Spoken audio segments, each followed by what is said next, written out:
Shalom, selamat malam saudara-saudara yang dikasihi dalam nama Tuhan Yesus Kristus. Selamat berjumpa kembali dalam Renungan Tengah Minggu saat ini. Doa dan harapan saya saudara semua dalam keadaan yang baik, sehat, penuh semangat, dan berlimpah berkat Tuhan. Saudara yang dikasihi Tuhan, tema renungan kita pada malam hari ini yaitu menjaga hati. Di dalam Ulangan 31 ayat 7-8 berkata, "Lalu Musa memanggil Yosua dan berkata kepadanya di depan seluruh orang Israel, 'Kuatkan dan teguhkan hatimu, sebab engkau akan masuk bersama-sama dengan bangsa ini ke negeri yang dijanjikan Tuhan, dengan sumpah kepada nenek moyang mereka untuk memberikannya kepada mereka, dan engkau akan memimpin mereka sampai mereka memilikinya. Sebab Tuhan, Dia sendiri akan berjalan di depanmu, Dia sendiri akan menyertai engkau. Dia tidak akan membiarkan engkau dan tidak akan meninggalkan engkau. Jangan takut dan jangan patah hati.'" Ayat ini menceritakan bagaimana perjuangan Musa waktu menguatkan Yosua untuk membawa orang Israel menuju ke tanah Kanaan yang telah dijanjikan Allah kepada mereka. Musa selalu mengajarkan dan mengingatkan Yosua akan penyertaan Allah. Mengapa Musa selalu menguatkan Yosua? Karena Yosua akan memimpin dan berhadapan dengan orang Israel yang keras kepala, tegar tengkuk, sombong, selalu mengeluh, gampang marah, tidak setia, pemberontak, tidak sabar, dan penakut,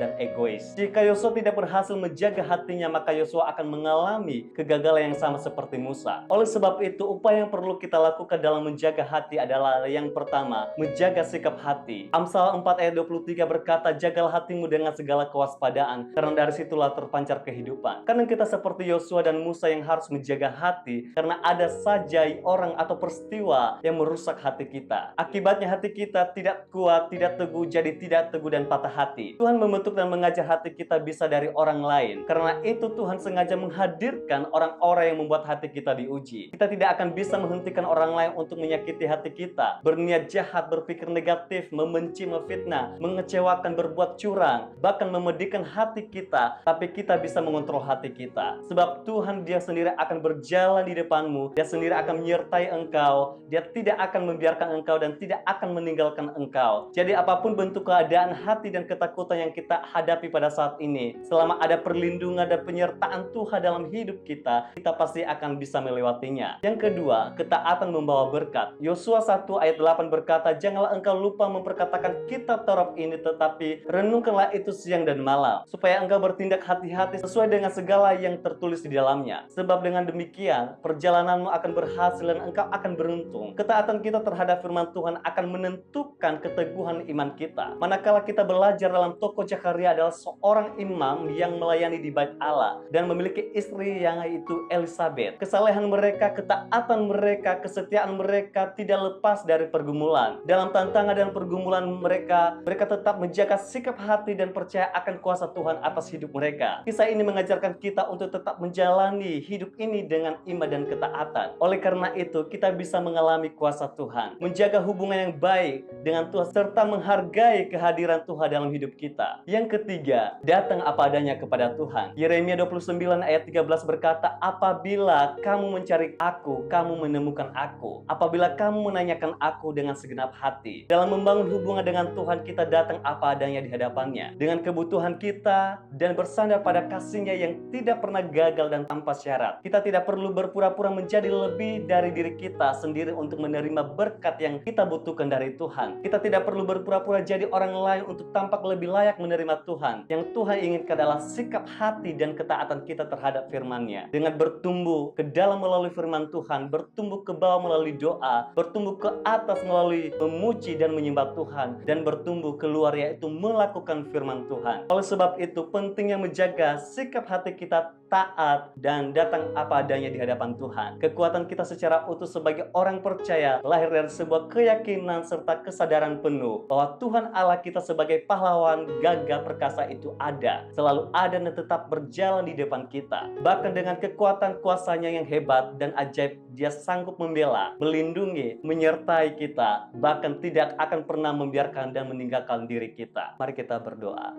Bapa, kami sungguh bersyukur kami punya Allah seperti Engkau dalam kehidupan kami. Tuhan, ajar kami untuk senantiasa memahami isi hati-Mu dalam kehidupan kami, Tuhan. Ajarlah kami, Tuhan, untuk senantiasa mengingat hari-hari kami bersama Engkau, Tuhan. Dan bentuklah setiap hati kami, Tuhan. Baharulah hati kami supaya kami bisa menjaga hati kami dan waspada terhadap hal-hal yang kami lakukan, Tuhan, terhadap diri kami sendiri. Kami butuh perlindungan dan pertolongan-Mu, Tuhan, dalam menjaga hati kami, dalam menjaga sikap hati kami. Di dalam nama-Mu kami telah berdoa dan mengucap syukur. Haleluya. Amin. Tuhan Yesus memberkati kita semua. Sampai jumpa.